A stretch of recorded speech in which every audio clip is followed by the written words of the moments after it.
Yeah, this is the GZA from Wu-Tang Clan, and right now you're conforming to ABORT TV. That's right, Pro Tools. I've seen a kid one night at a spot, he had a Wu-Tang logo on his face. I mean, just a tattoo this big, and then a whole bunch of other shit carved on it. You don't see that often. And I mean, I've never seen a G-Unit logo on someone's face or arm, or, you know, not saying that there isn't, but I would say it's sort of like a cult following. You know, but we're just regular people. I mean, I look at myself as a regular person. Dave McCallum here for ABORT TV. We're here on the bus with Genius, GZA, Richards on Richards, the new album Pro Tools. Said in one interview I read that it's not a solo album, that it's a collaboration effort.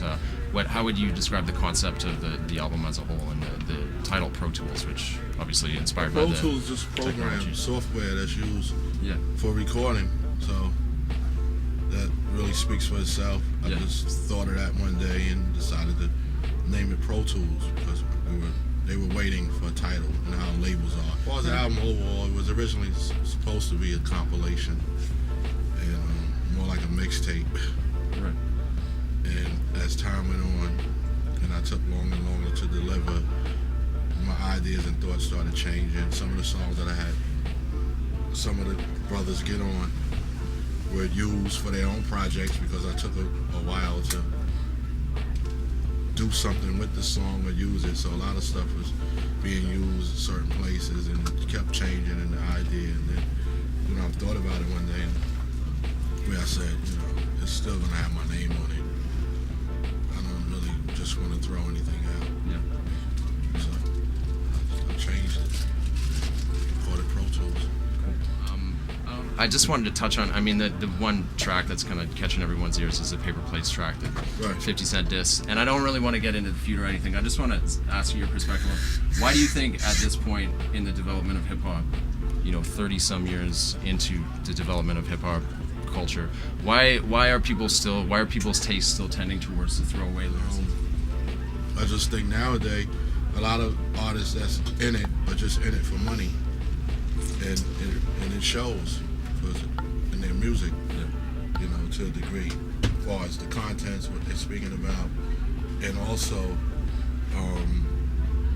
the level of, or the quality of the music, all the rhymes, you know, it lacks a lot of originality. We need a lot of that, you know, nowadays.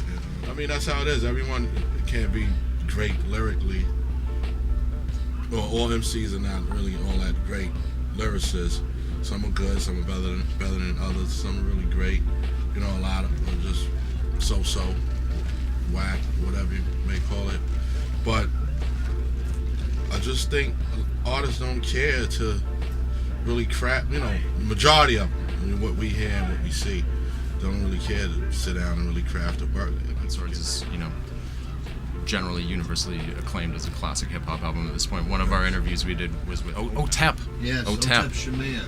Her favorite album of all time was Liquid Sword. She's the heavy metal singer. So, boy, she pissed off her fans. Wow. Kind of across genres. I mean, you have an album here that's obviously, you know, in a way timeless. Liquid Sword is a great album, man. I mean, it's the theme, the way it was put together, the atmospheric production from RZA, it's a combination of things that just makes it a great album in my eyes. And, you know, it's just good to know that people respect it. Right. It's 2008. Thanks to largely the Wu-Tang Clan and other hip-hop acts, people from all over the world and North America have become interested in the sacred mathematics, the 5% or science and stuff that you guys represent. Although, and especially with the, you know, publishing of the Wu manual, there's a little bit of detail in that. How do you see that currently in the development of hip-hop culture now that knowledge is just people are actually understanding a little bit more that where that movement's coming from an outside perspective? I'm singing for myself and where it comes from, you know, where it originated from. The art form of it has always been about being lyrical, being witty, being intelligent, crafting your work, being sharp and being on point, and having knowledge of self. You know, it's the difference between being lost and found, blind, being able to see, being deaf and being able to hear, coming into the nation of the gods and the earths, this is something that, you know, that enabled me to see, enabled me to hear, enabled me to observe and look at things with great observation.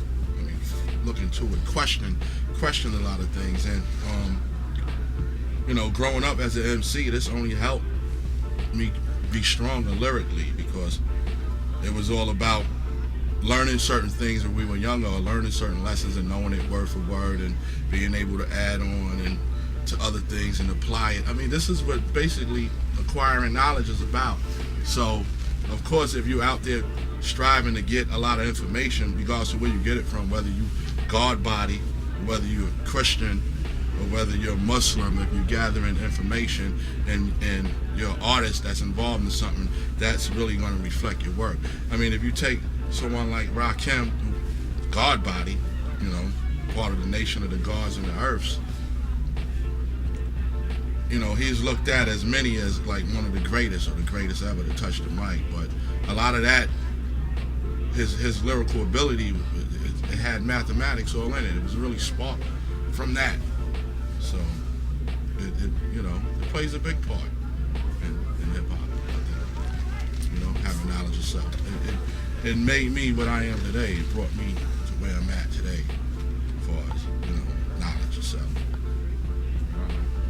Thanks for answering. It's been a great chat, and it's a real honor to meet you, man. Thanks for your time. Looking forward to a great show. Peace. All I need is a beat with a continuous loop and a live vibe that'll hypnotize like the flute, along with something that's rugged by nature like the forest, composed like a symphony without a chorus, a place with the path and trail that you follow, with the wood where you drive your nails with too hollow, far from reality with a slim chance of getting back, even if you narrowly escape the hidden traps. Nothing but the driven raps written in my notebook, inspired by the cap and the gown that's on a coat hook. Prepare for the chemical rush, something new to cause your heart to race, but it's tangible to touch. Associate with those who are consumed with beats, produce fire until they melt the room with heat. You know my ink lay all over the sheets. Letters gather around and form words every time they meet. Allah be your born, see divine equality. Father, then after that is the G-O-D. Hear her, I Islam, then justice, king of kingdom, love hella right. We